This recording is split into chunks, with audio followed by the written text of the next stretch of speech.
Hello everybody,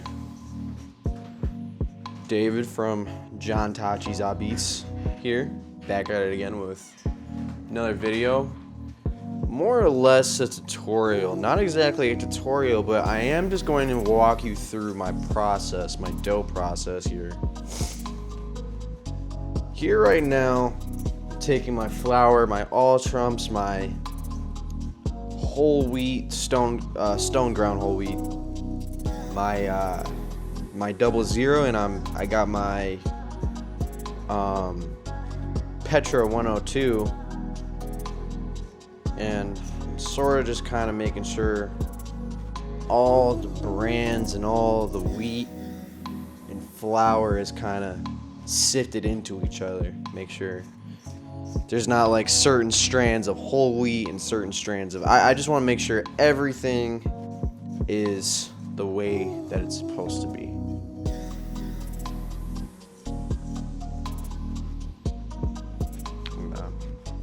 Four different types of flour right there. This is a pizza for 3 people. Not 3 people. This is a pizza for 3 dough balls. 3 450 gram dough balls to be exact. And mixer's broken, so I'm gonna have to knead by hand, which is really annoying. But something I have learned is the mixer doesn't give me as good of a result as doing it by hand does, which is really interesting because those things are so expensive. They're so expensive. And it's so expensive, but like mine just broke because they couldn't handle the amount of dough that was in it, which was really upsetting me. So I'm just gonna get my water here. I've heard a lot of people say that the secret to New York pizza is the water, which I don't know. I don't know about all that, man. Like I support the idea of that, but I don't know if that is true. So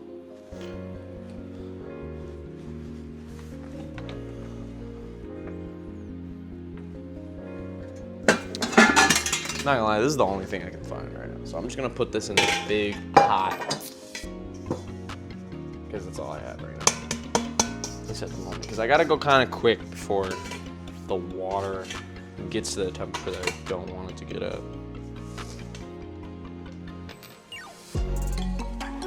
Okay, so now gotta get everything else. I don't know what I'm doing. I'm in like another solar system right now.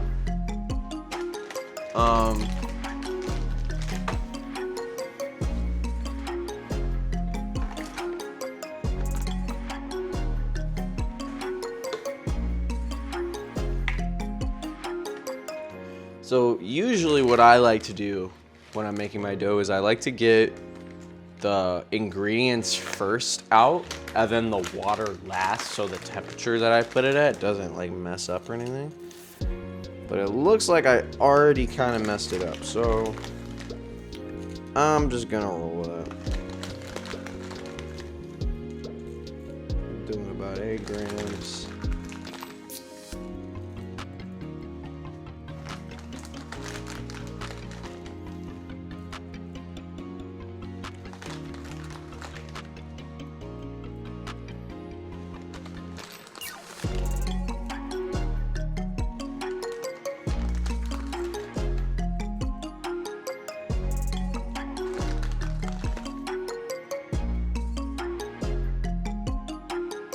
I'm so focused.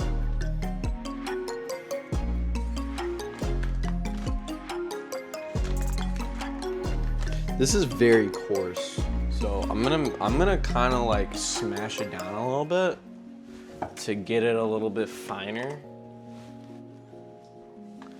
Okay, since that's done, I'm gonna leave that to the side for now, and I'm gonna go get my bassonage.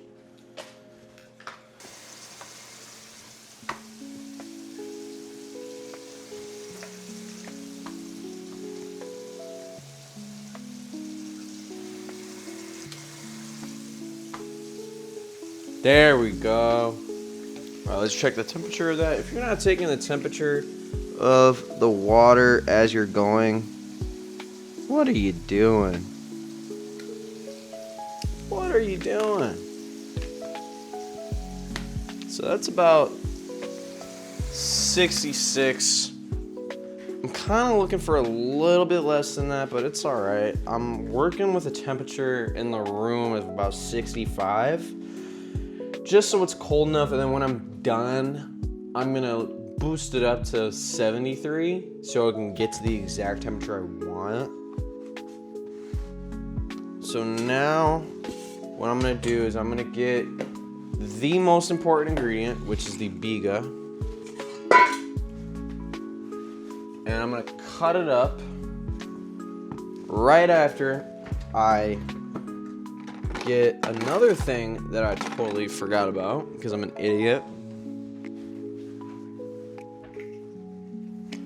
which is the olive oil.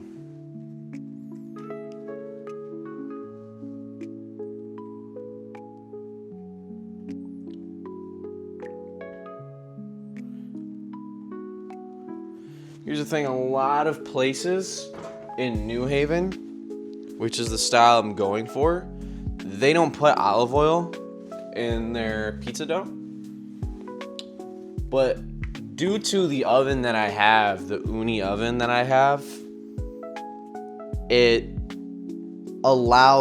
doesn't give me the caramelization of the crust that I want because it's such like a wet bake and there's so much moisture in the flame, if that makes any sense.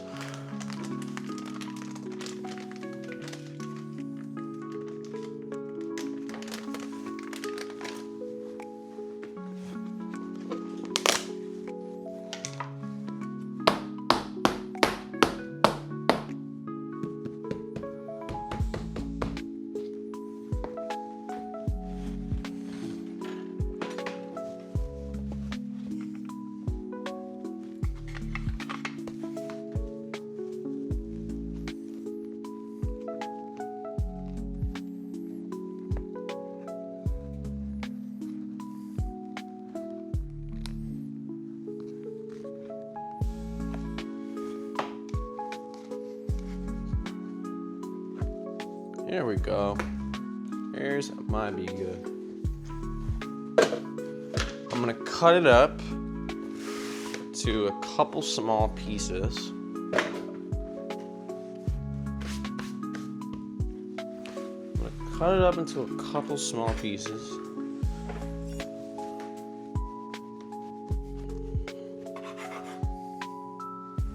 Look at that. Look at that beauty right there. Look at that. Can y'all see it? Let it focus. Look at that. That's so pretty. That gluten development, that yeast development. If it'll focus, what a loser. Not you guys, but the camera is just a loser. Cut it up.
thing to the side. I'm just gonna let that marinate for a little bit. Just gonna let that marinate in. Once the bowl kind of starts looking white, because that means the gluten that's built up inside of the biga is stripping away of its flour and its outer layer, and it's just kind of becoming gluten. All of that white that just turned into the water, that's all the flour that's extracting from it. I just want the gluten that the biga has produced, because the way that biga produces gluten is unlike any other pre-ferment. That's why I love using biga, because it's just like the taste and the extensibility is so unlike any other dough. So yeah, I love it. It's so great. So now what I'm gonna start doing is I'm gonna kind of gradually,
really doing anything else. So it's kind of looking like a slush. Definitely looking like a slush.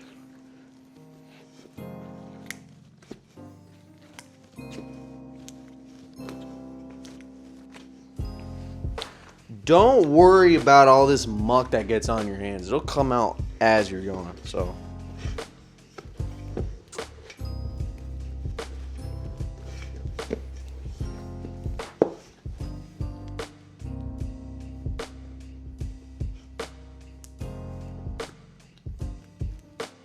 just getting all that stuff out. Let me add a little bit more flour.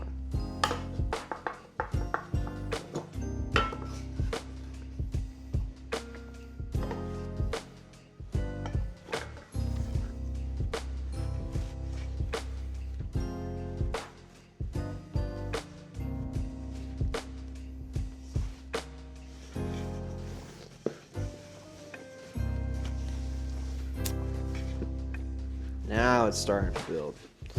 Now this gluten is starting to build the way that I want to. So this is some last minute baker stuff, bro, because I totally forgot my semola. Totally forgot my semola. So I'm just gonna reach over and get my semola.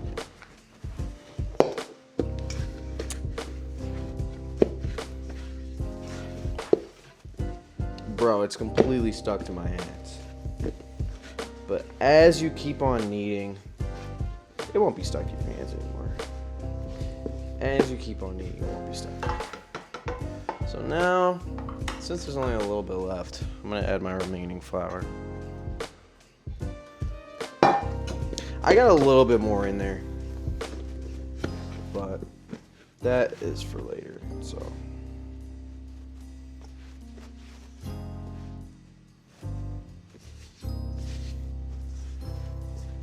Don't be that person that sees all of this and does that. You know what I mean? You don't want to be that person.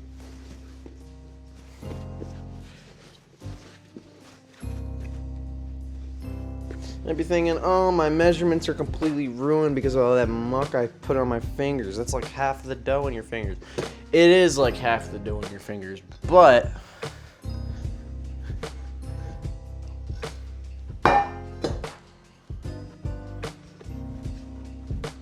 all of that little stuff that you got going on in your fingers, that's stuff that is going into, like when you do that, it's going into the dough.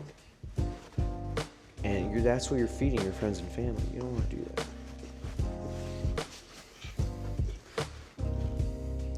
So what I like to do, in alternative to that, just rip it off.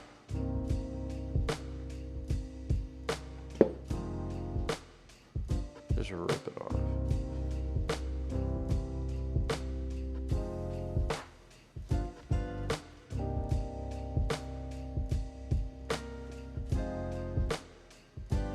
Because there's already so many pieces of dough like this inside of your.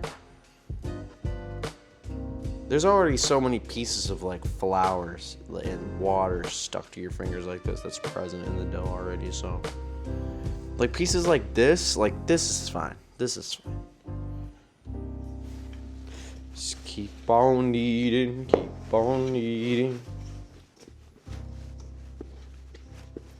And what this is going to kind of look like is going to be a ton of flour at the bottom and a ton of flour at the top. This big ball of gluten built at the top. I'm going to break apart the dough a little bit to get those wet spots. And this right here is the stage where the bastinado starts. So what you're going to do is you're just going to gradually, very gradually, add that water. And what that's going to do is it's going to make the flour mixing with the water much smoother than if you were to just put the water in and then the flour and then make it mix. Like, this is not how you do things, man. Sometimes you just got to experiment. So that's what I like to do. It's an old French baking technique. It's very helpful for me in my process. So now, I'm going to kind of work my way around this real quick.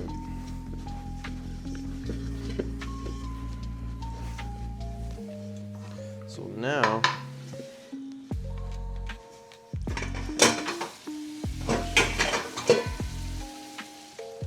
I don't need my big bowl anymore. I can just do this.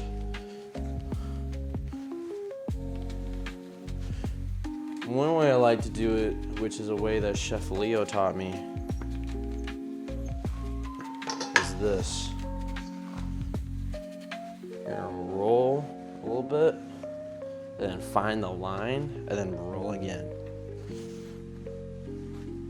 Find the line, roll again. Find, roll again. Just gonna keep on rolling, keep on kneading. I'm gonna get my hands cold. I'm just gonna keep kneading. A lot of people think the water, using wet hands when kneading, kind of messes with the hydration. It doesn't for me, at least. Kind of depends on whatever kind of dough or pizza you're making. Especially if it's kind of a focaccia. The wetter it is, the better it is, in my opinion.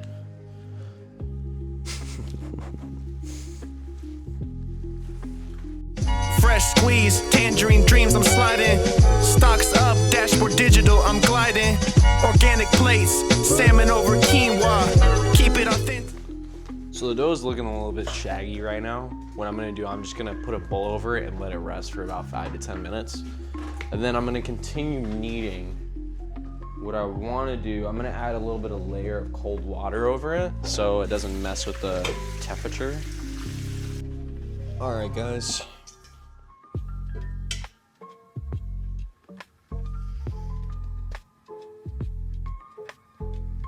$15 minutes up.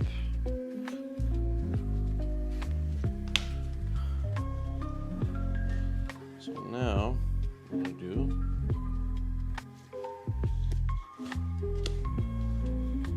one last small fold.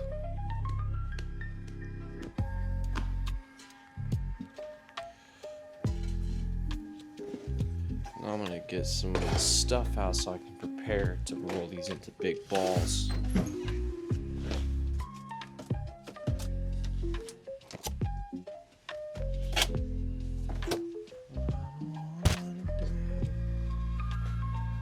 So now, get this stuff out.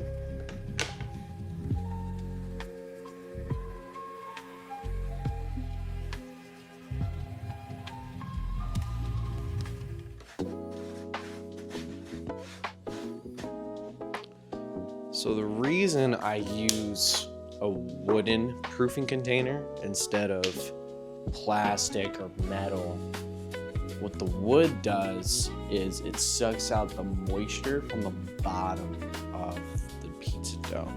So that means it's going to get a smoother and crispier undercarriage than a normal pizza would. So, since I can't really find my scraper anymore, I'm just gonna grab this thing. Because why not?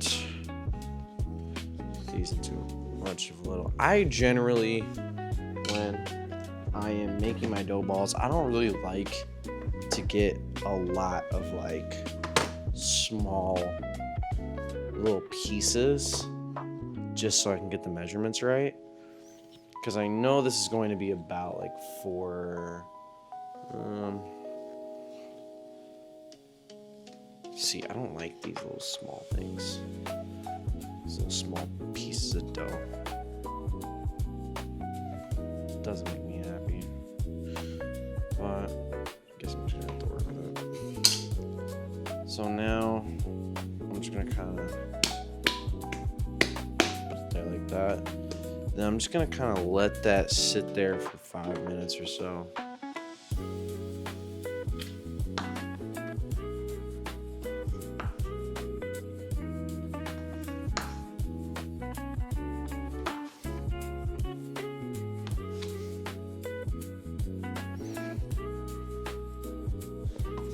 So that's good. Let that sit there, and if my measurements are right. Oh, no. That's not big enough.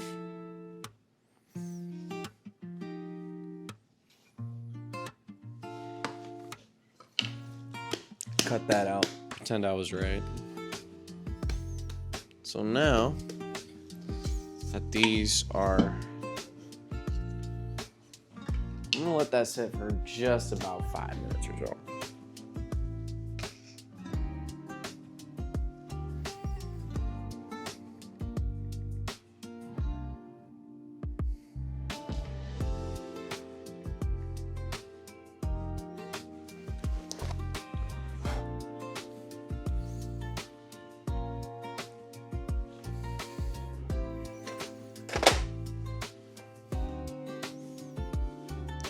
That's one thing that people don't understand about making dough. Well, it's understood, but it's not as utilized, is the dough really needs time. Especially my dough. If you're gonna make a New Haven style, this thing should be sitting at room temperature for just as long, if not as long. Or no. This thing should be sitting out at room temperature for just as long or more than your cold ferment. Like, there are some of these places, like in Italy, or there's this one place called Una, and they don't put their they don't let their dough touch a fridge at all. know what I mean? It's all room temp. So I'm gonna let this sit about 5 minutes, and then I'm gonna roll it with my hands and then put it inside here. Cake it in this flour and then put it inside there. All right, so now that those balls are done, pick one up. So this is the last one I worked on. Oh, no. This was the last one I worked on. And I'm gonna sort of smoothing out the top so it's just smooth, just like that. How smooth that top is. It's so beautiful. So good. So take my fingers like that.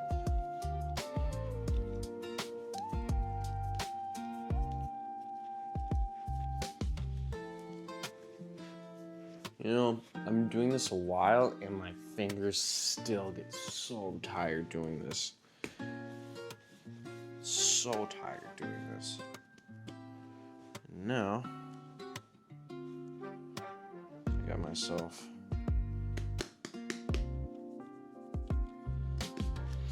one beautiful looking dough ball.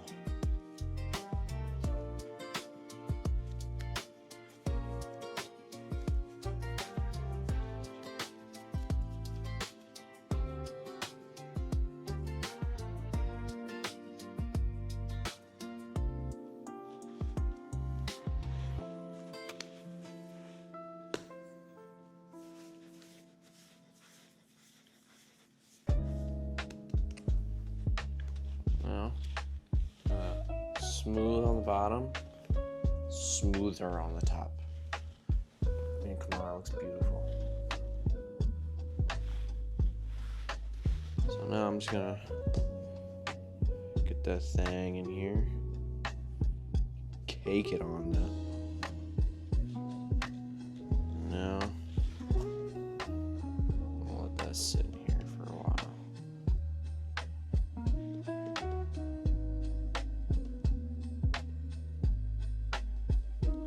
So tight. Like that.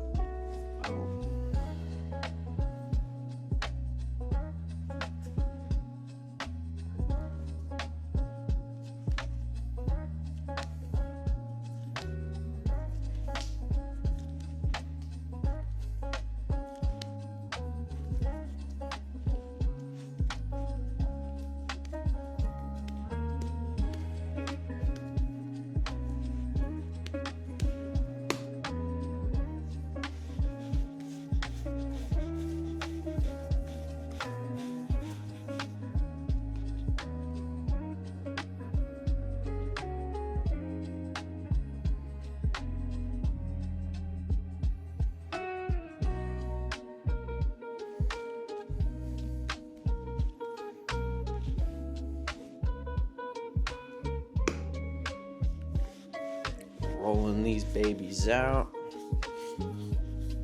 Looks so good.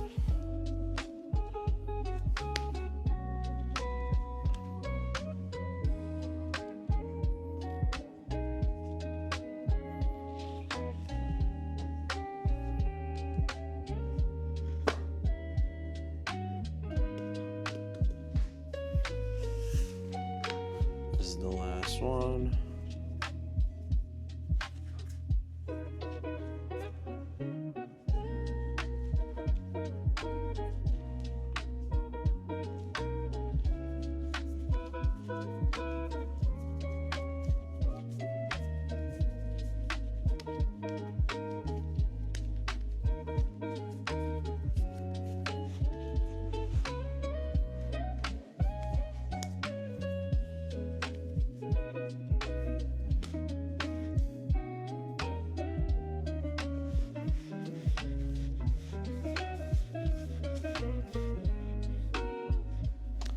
This is the best one I made. All the air trapped inside. All the air trapped inside, and the yeast just coming out. You see those hairs? Yes, that's exactly what I want.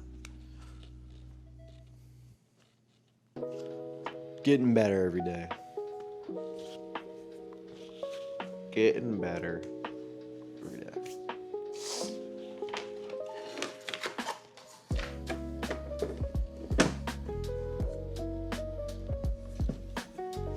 now we're all done. We're all done. So I'm gonna let these sit for another 15 minutes before I give it a cold ferment. I usually cold ferment it for about 3.5 days. And yeah, I'm super excited to see how these come out. And you bet I'm gonna be recording a video, me rolling these out, opening these up. I want to thank everybody for the support on the recent videos across all my social medias. You can find me on Facebook, TikTok, Instagram, and right here on YouTube. Thank you for watching. Stay smooth, guys. John Tachi's ah-beetz.